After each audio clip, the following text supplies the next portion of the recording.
Hey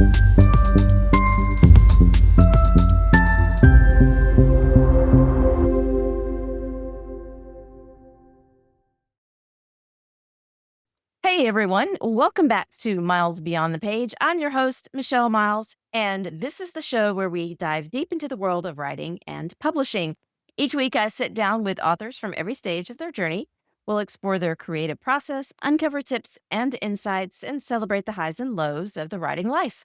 So grab your beverage of choice, settle in, and join me as we go miles beyond the page. Today, I'm excited to host Dr. Kevin Hwang. Hi, Kevin. Hello, Michelle. How are you doing? Hi, thanks. I'm good, thanks. Thanks for joining me today.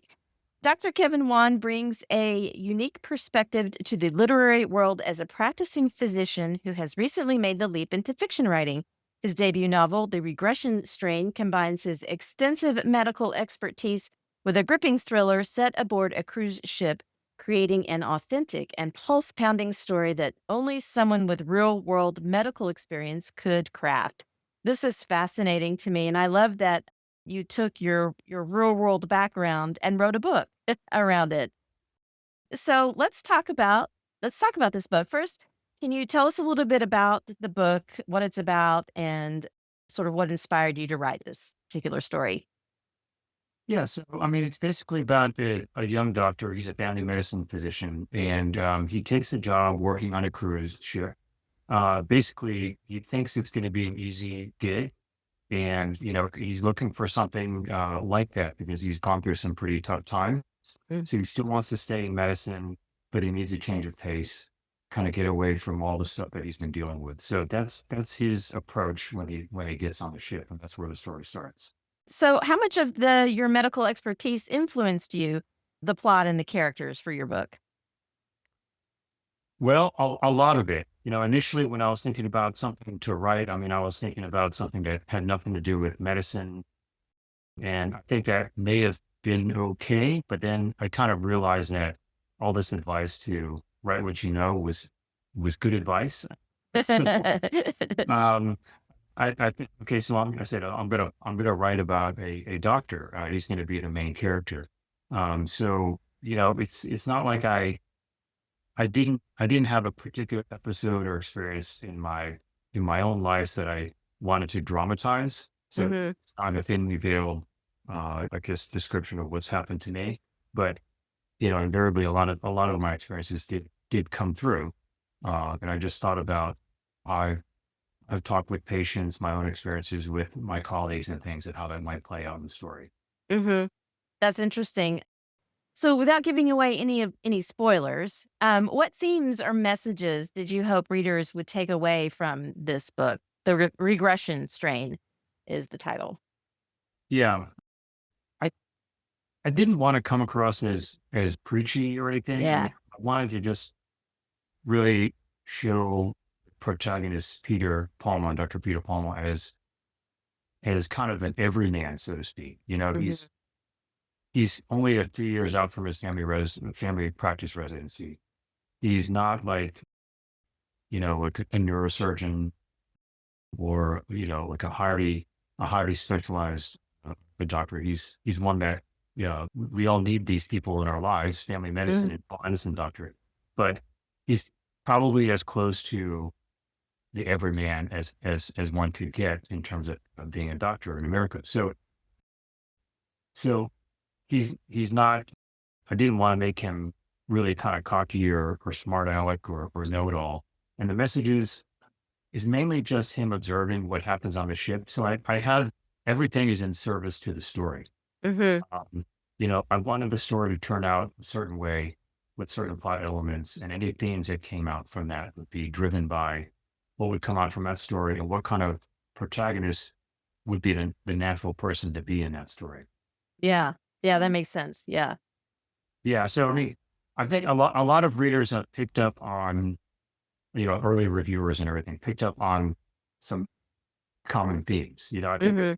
come out and their comments are ones that I was consciously writing about, but I wasn't trying to portray any particular viewpoint, I don't think. What they picked up is things about human nature, just Right. commentary on on our the primitive nature and behaviors we might exhibit if we weren't consciously trying to do the right thing, if we Mm. suffered from the effects of the regression strain. Yeah, I think that's just something we do as authors, though, because as an author, you do, and you see people every day, so you sort of understand the human nature of people. So I think that's just something we do. Do you think so? Eh, when you're writing? Yeah, yeah. And it was invariably kind of influenced by my own personal worldview and the experiences that I've had. Mhm. And when Peter goes through these changes on the book and he's kind of seeing things unfold, he's not necessarily the way he reacts is might not be the same way that everyone reacts. And I'm not saying it's the right way, but he does come face to face with the darker aspects of human nature. Yeah. So the one, inside himself, and so Mhm. to wrestle with all that. I think another thing is I do want to portray him as someone who really had to dig deep to overcome all the challenges that he was facing. That's the thing that he goes through in his life. Mhm. I think that was necessary for the story to hold together, but it's not a message that I'm putting out. Yeah. I want readers to react in just to feel like it was an authentic story. And Yes. whether they agree with the things that Peter was feeling or doing, uh, Mhm. that's not such a concern of mine. I just want them to think it's a good, authentic, and entertaining story. Right, right. I like this. I think this is very interesting how you took your own experience and you put them into a book. But how did you balance writing this book while maintaining your medical practice? What did your routine look like? Well, it varied out. It varied actually a lot because I mean that's a very good question. I started writing this before the pandemic, so I had like a very early draft, probably right as the pandemic was striking, Mhm. in the U.S. shores at least. And for a variety of reasons, that made me just book on hold. One, I was just kind of busy from a medical standpoint in my job, but then also, even when there were times when I could reflect, it made me wonder, well, would anybody want to read a book about this topic during or right after a pandemic? And then I kind of realized that, well, there, whether a story is entertaining to readers probably does not do so much with whether the idea is 100% unique, but Mhm. it's executed. And Right, exactly. yeah, I mean, that's what people have told me. And I finally took that to heart and progressed with it, continued on. So, but there were still fits and starts. There were long months in which I would not do anything. In fact, there was a funny story where I was using a particular piece of software to write it. It was Scrivener basically. I Oh, don't think a lot of authors use Scrivener. oh yes. So I don't know if I screwed up in setting it up, but basically I got locked out. I couldn't log in, Oh and no. when I went on tech support, it was I emailed them. They said that it needed to me to log in every 30 days or something like that, so they could verify that my license was active. Mm. And so if I hadn't done that, I was locked out. And that was a very, kind of an anxious moment. Like I couldn't access my book. Uh, Right. the files were on my computer, the local files, and I couldn't open the software. And I kind of got through that and then just went back to Word. But point is, like, there were long weeks and months where I didn't do anything. But when I was writing productively, it was just mostly in the mornings, Mhm. know, maybe 15 to 30 minutes in the morning, or maybe even 5 minutes. What worked during those times was just to write something, Yeah. just let the story kind of stay in my brain. And I might go back and track whatever I just wrote later on. I may go back and say thought it wasn't a good idea, but at least I was thinking about it. Right, yeah. I That's when I did it. Some people talk about writing on their phones, and I can't do that. I have to oh, write no. here. So I can't do that either. I know a lot of people do, like, they'll have, like, a recorder, and they'll talk into I can't do that either. Like, my brain doesn't work like that. So, yeah, I yeah. can't. Yeah, if I were to just talk to a recorder, it would just be a mess. But what I did find useful is that I would write. And then let's say it happens, I drive to work or go take a walk, depending on what Yeah. you did. But of course, an idea would come to me when I was not in front of a computer. Of course. So then I did have to use my phone not to dictate like prose that would actually get in, make it on paper, but just ideas. I would like email myself something, Mhm, mhm. dictating it and saying, do this or that. So yeah, that was basically it. I mean, I just squeaked it in whenever I could, and then over the years it eventually took form and had a draft, could send it off to editors. Yeah, yeah, I was gonna ask if the pandemic had any sort of effect on this book on you either writing this book or so that's interesting that you mentioned that. So, what was the biggest challenge you faced as a first-time author? I mean, it was a lot of self doubt. Yeah. I I started novels a couple of times, but not with real serious effort. I guess I felt it was serious, but I only got to chapter one, and then I just kind of ran out of steam. So, Mhm, mhm. it felt like just a big goal, and I wasn't sure if effort would pay off. Like just me working at it would actually end up me having a good story at the end. So that was that mindset. It was hard to with that mindset. It was hard to keep motivated sometimes because Yeah. I feared that I could keep working on it for years and still not end up with something that I was proud of. So I mean, I did watch a lot of YouTube videos Mhm. on story structure, and how to go about planning a novel and all the various ways people could do it. So that really was the main thing I had to get over, just my sheer belief whether I could do it. And then I got into this point where maybe other writers do too. I'm not sure, but there's so much advice out there now. Yes, there is. It's hard to pick what's going to work for me or to know what's going to work for me. And sometimes very accomplished and very confident sounding teachers would say opposite things. Yeah. Yeah. Which way was going to work for me? All these different ways of applying your story structure, and all that stuff. I Yeah. really just had to finally buckle down and try to shut out some of the noise, and proceed. That's an interesting thing that you say that because I mean, I think I've written 30 books, but everyone is different. And so there's nothing the same about sitting down to write a book. They're all different. And I've tried plotting different ways and that just really doesn't work for me. I'm more of a like, we call it a pantser. I'm just going to sit down. I have an idea. I'm just going to write. And sometimes it works out. Sometimes it doesn't. So that's interesting, that talking to a first-time author is what are you finding to be some of the best tools and advice out there for someone like you? Well, first, if you've read 30 books, I was just like, well, does it get any easier? Please. No, it doesn't. Oh man.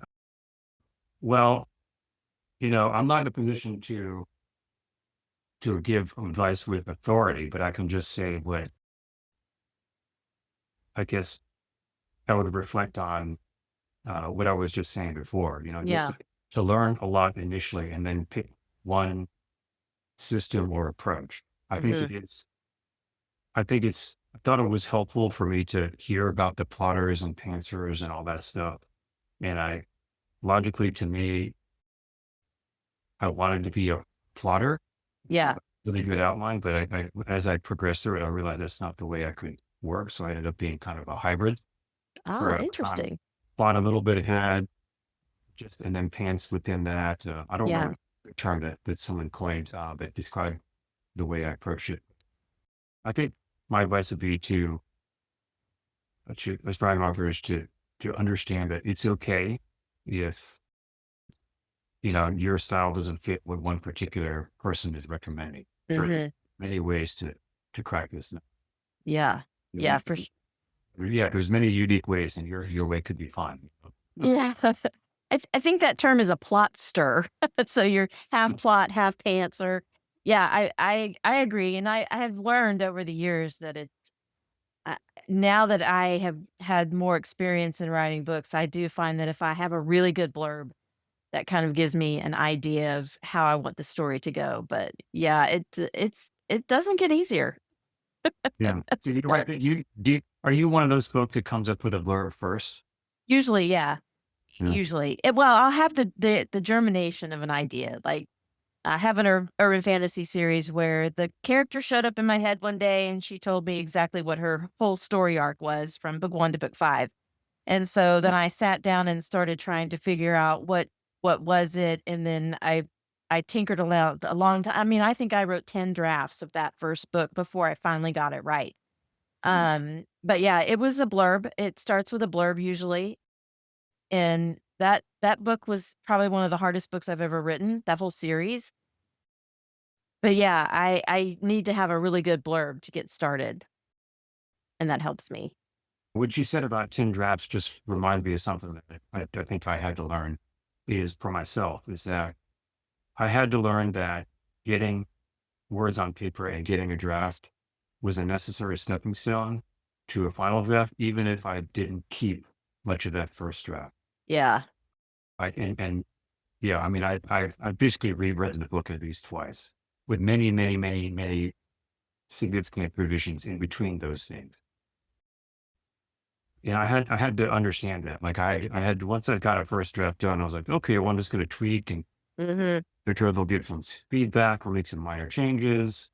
They'll be ready to go. That didn't work out that way. I Yeah. realized there were many things that I needed to change in order to make it as good as book as I felt like I could do.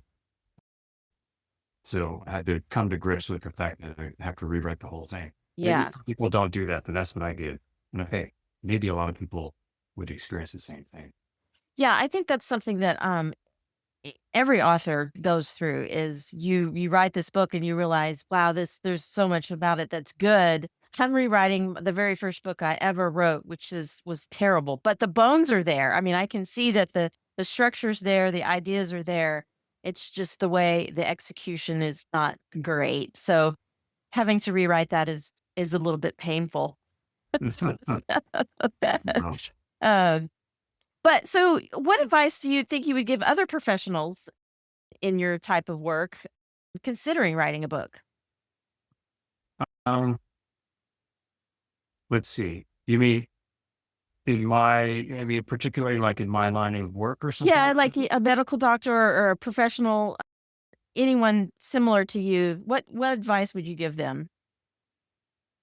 Let's see. I guess my question is high demand jobs. Like those are really high demand jobs being in the medical profession. Yeah. I think that probably patience, not to rush things. Mhm. If you think you have an idea that is very time sensitive and you feel like you need to get it out before it gets stale and before people lose interest, there's probably still ways to treat the story, keep it alive, Mhm. such that you can spend the time that's required to make it into a good story and control around editing. This is one process that I had to come to grips with myself. And particularly to if I'm talking about kind of medical thrillers, I mean, I took a concrete step to tone down the amount of medical details that were on the page Yeah. because I wanted it to resonate with people who were, you know, whole ages of people who didn't have a medical background, while Yes. still being accurate enough that someone who did have a medical background wouldn't call me out on it. Was that difficult? Was that hard for you to do, to think through that as you were writing? It was. I mean, I had to adjust it. I mean, the early feedback from one of the editors worked on like when the first draft was, they were saying, well, you know, these medical related scenes are dragging on a little bit too long, Mhm. and they pointed out that that's not the focus of the story. Yes, the main character is a doctor. The meat of the story is not in the little all these types of medical details. There is a medical theme, obviously. I had to figure out what would be relevant and how to just summarize things and say things in a way that other folks would think was interesting without bogging down in details. Right, right. That's interesting. I can understand how that would be difficult. So, your colleagues and patients, when they find out you've written a book, how's their reaction to that? Well, I didn't most of them were surprised, like, by the time my colleagues, most of them were surprised because I really was not talking about this much at all for maybe just 1 or 2 people I might have Mhm. mentioned. And so when I said it was coming out and everything, and they were surprised, and most have been very, very supportive. A few of them Mhm. actually taking the time to read and give feedback, which I'm deeply appreciative of. And so, and other folks, they're just more curious about it, and 1 or 2 folks reach out with advice and things like that. Mhm. The cool thing is at my institution, we have a center for humanities and ethics, which covers a whole broad range of things related to creativities and humanities within the medical field. But there are at my institution in Houston too, quite a lot of people in the medical profession who are interested in writing and doing it. Uh, Mhm. there was narrative nonfiction, essays, poetry, plays, short stories, a novel, things like that. So I did get to meet and talk with a bunch of these folks in this little series of seminars that we had, met every month for about 8 months. I think that was in 2022. So I think if, and I remember at that time, I'd almost just given up on the novel completely. Not because I didn't think that it was a viable idea. I just ran out of steam and Yeah. energy. And so I availed myself of the opportunity to sign up for these seminars where we read each other's work and stuff. And that really was the jumpstart to getting into it. So finding peers, Yeah. very important to me. And I think other folks might find it as well. I think yes, I agree with that. Finding a good writing group, that can help you with that is really it's invaluable. I think that's something that everybody needs, especially starting out. Did you indie publish this yourself? Did you Yes. publish it yourself? Yeah. So how was that? How did you feel about that? Was it difficult, or what sort of roadblocks did you come into?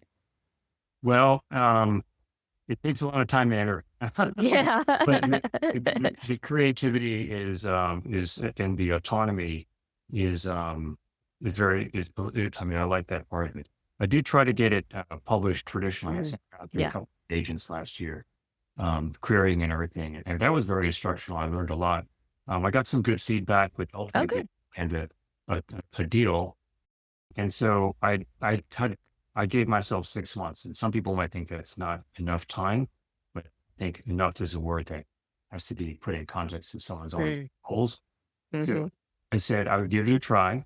If I didn't by some miracle land a deal, I would move on to self-publishing it, because my end goal was to get it out there in the world, Yeah. see what people thought of it, and then move on, do another book potential. I was not wanting to be in the trenches for years and years and years to do that. Yeah. Uh, so with I dove into self-publishing with vigor, and but I didn't do it everything by myself. Self-publishing also includes working with really good professionals. Yeah. Like I found it really good. I was recommended a really good group who does cover design at the Monza of New Zealand. Mhm. And I mean, they do cover design for indie authors and all of these major publishing houses. Right. They did a fantastic job, and I worked with an editor through multiple drafts. Her name is Lisa Lawson, Mhm. and she did developmental editing and some coaching, and had found some editors on Reedsy to Yep. do like just line editing and proofreading, and they're very helpful as well.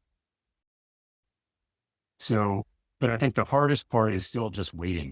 I think every author probably waits for edits to come back or a cover to come back for review. And Mhm. I was very anxious to get it out there in the world at that stage. So waiting, was hard. Yeah. It is. It is hard. And then when you get it out there, just waiting for the readers to find you and read it is another lengthy Yeah. wait. Yeah. Yeah. Um, so, are you planning to write more books? I guess is our next question. And then, will you continue exploring medical themes or branch into other areas? Yeah. I think I'm going to write another book. I mean, I'm working on one. it's not, I don't want to give away too many spoilers. I mean, it is a medical theme. It has a little bit of overlap with this first one, but it's not, I wouldn't consider it like a sequel, Hmm. where, where it's a type series. I, Right. I wrote this as a standalone. Yeah. I just couldn't imagine thinking about a 5 book series like people like you are doing. So, but I also, I wanted to see what readers thought of the certain elements of the story, the characters, Hmm. before I really committed to writing another book that would follow up on that. And so as I started to get some feedback, like I guess we'd call art reviewers, Yeah. and just friends and family who are reading it. At some point, I thought that maybe I had something there and I could move on to the next book. Some authors that I know, like they're like deep into their second book by the time the first book comes out. Like they're on their fourth or fifth draft of their second book. And then that's not me. Like I'm just really on draft one of my second, chapter two. Uh, it- Yeah. Well, I think it depends on what, for those people who are trying to be a writer as a career. Yeah, I do think you have to finish one and start the next one immediately. I mean, that's what I do. So I finished one and I'm starting on I started the next one immediately. I'm about one third of the way through and I've just got so many more ideas I want to do. So yeah. but do you think that ultimately, do you think that will be something that you wanna do later on down the line is for a second career? Or do you think this is just something you like to do kind of in addition to being a doctor? Yeah. Right now, it's the latter. I've still got, years to go in terms of my medical career. I'm still Yeah. working on a lot of stuff there. So I am conscious of the fact that my productivity is going to be limited by, many things like, how busy I am in personal life and my Right. career and things like that. So I'm not going to be someone that turns out a novel every year. Yeah.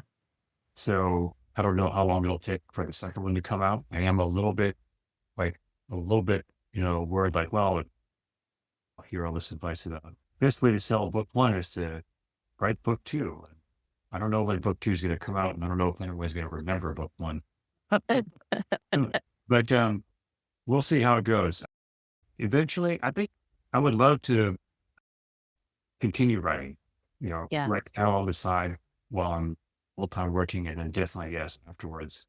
When I retire, Mhm. I think I would like to do that. Yeah. Yeah. Well, this has been very interesting, and I really like discussing with you about not only your process, but the fact that you're a doctor and you balance those two things. That's got to be difficult. I mean, I have a daytime job too, so I balance, and it's hard sometimes. Wow, and you've written 30 books. Yeah, well, over the course of many years. So I've been doing it for a long time. My first book was published in 2006. So, and I think I'm That just was now. 19 years ago. I mean, that's a lot of books in that time. It is, and but I feel like I'm just now hitting my stride and learning, what is really selling for me and what's working for me. So, it's fun. It's a lot of fun. Yeah. But before we go, I want to do ask you one more question. Tell us where we can find you and your work online. Yeah. Okay. So the book is on Amazon, so it's under the Regression Strain, and you can look for it there, or under my name, Kevin Hwang, Hwang.